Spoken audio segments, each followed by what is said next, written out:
If you want to know how a plant grows, it takes water, air, and sunlight and makes cellulose. Every plant can do this fundamental process, and we call it photosynthesis. Unlike me and you, plants need CO2 and they make oxygen that stops us from turning blue. Every plant can do this fundamental process, and we call it photosynthesis. I actually remember the photosynthesis song from my biology class all those years ago. So, photosynthesis by Miss Hoskins. All organisms need a constant supply of energy to survive, and for the most part, most life on Earth, the ultimate source of energy is the sun. And so converting that energy source into something usable is accomplished by the process of photosynthesis. And that is done by green things, my friends, and plants.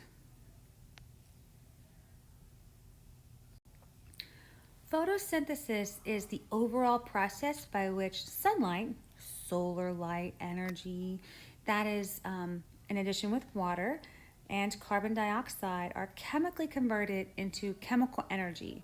And that's stored in the form of glucose, which is a 6-carbon sugar.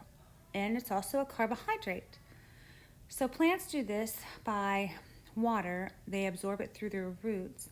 And then carbon dioxide, they absorb it through their stroma in their leaves. And we represent that process through a chemical reaction and a chemical equation. So down here on the bottom, you can see that carbon dioxide and water. So this one is through the roots, right? And carbon dioxide is through the, it's stomata. Oops, I said stroma, it's stomata. It's absorbed through the stomata, still on their leaves right here.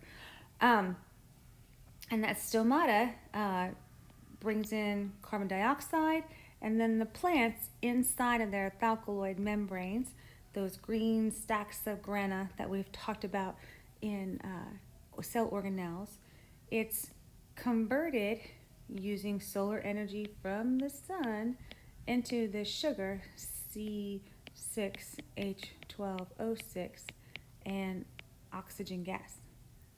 Now, to demonstrate matter's not created nor destroyed, it's only transformed, we balance this chemical reaction through the use of coefficients. So it technically takes 6 carbon dioxide molecules, 6 water molecules to make 1 glucose and 6 oxygen. Overall, the reactants, these guys right here, are carbon dioxide and water. The products, the result of photosynthesis, is C6H12O6, also known as glucose, and O2, which is known as oxygen gas. Solar energy from the sun is necessary for photosynthesis to happen, as well as some enzymes, but it isn't considered like a reactant or a product.